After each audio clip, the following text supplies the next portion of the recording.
ძალიან დიდი მადლობა სიმართლე გითხრათ, აი ამ ძალიან მნიშვნელოვანი საზოგადოების ნაწილის პრობლემატიკისთვის, ეთერის დათმობისთვის. იმიტომ რომ და გადაცემისთვის, იმიტომ რომ ჩვენ არა ვართ დევნილები განებივრებული ასეთი ყურადღებით, ძალიან ბევრი გამოწვევა, რომელიც დღეს დევნილის წინაშე დგას და დევნილი საზოგადოების ზოგადად არის საზოგადოების ყურადღების მიღმა და პრაქტიკულად არასდროს არ ყოფილა, ან ძალიან იშვიათად პოლიტიკური თუ სოციალური დღესდღეობის ნაწილი ეს ყოველივე და ჩვენ საუბრობთ თქვენ სცადეთ ახლა სტატისტიკის მოყვანა, მაგრამ მე კიდევ უფრო დავაზუსტებ, ჩვენ საუბრობთ საქართველოს მოქალაქეების 8%-ზე 292,000 ადამიანზე, ეს არის 92,000 ოჯახი, რომელთაგან ნახევარზე მეც 52,000 ადამიანს მინიმუმ უწევს დღეს ღირსეული ცხოვრების უფლებისთვის. მე არ ვამბობ მხოლოდ განსახლების, უფლებისთვის ბრძოლა. და ამათგან ეს 52,000 ოჯახი დღეს არის მუდმივ განგრძობით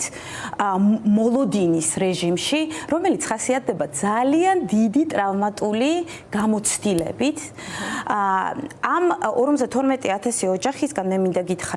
არიან ისეთები, რომლებიც დღეს ცხოვრობენ და დღეს სავალალოდ კვლავ არსებობს 300-მდე დევნილთა განსახლების კომპაქტური ცენტრები, დასახლებები, რომლებიც არასდროს არ იყვნენ გათვლილი, არასდროს არ იყო ეს გათვლილი გრძელვადიანი ცხოვრებისთვის და დღეს არის კიდევ უფრო საშინელ მდგომარეობაში, ამორტიზირებული, ნგრევად მდგომარეობაში და ეს ადამიანები დღეს ის ცხოვრობენ და 32 წელი ელოდებიან რიგს და გარდა ამისა, აი ამ ნაწილში ჩვენ უნდა ვთქვათ კიდევაც და ალბათ ეს ახსნის კიდევაც, რატო ხდება რომ ეს პრობლემა არ გვარდება ამდენი ხანი. ამ კატეგორიაში ამ 52,000-ში როგორც წესი არიან ის ადამიანები, რომლებიც წარმოადგენენ დევნილთა მოსახლეობის ყველაზე მოწყვლად ცოტა არ მიყვარს ამ სიტყვის გამოყენება, მაგრამ ღარიბ ნაწილს, რომლებიც არიან დღეს სოციალური შემწეობის მიმღებები, იმიტომ რომ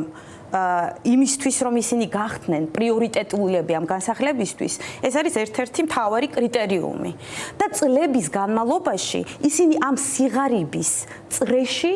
და აი ამ ქვაბში იხარშებიან და არც ცდილობენ ამ თავისი მდგომარეობის გაუმჯობესებას, იმიტომ რომ შეიძლება მათ დაეკარგოთ ეს შანსი. ეს არის ძალიან რთული. ამდენი წლის განმავლობაში აი ამ მიდგომას ემორჩილებიან, აი მე არ მინდა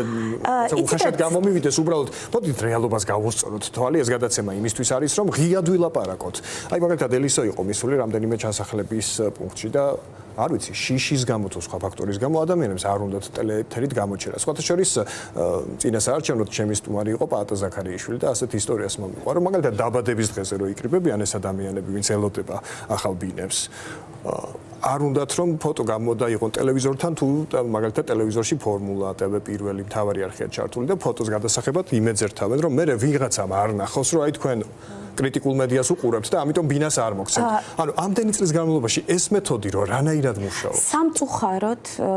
იცით, როცა ადამიანი საბაზისო უფლებების მოლოდინშია,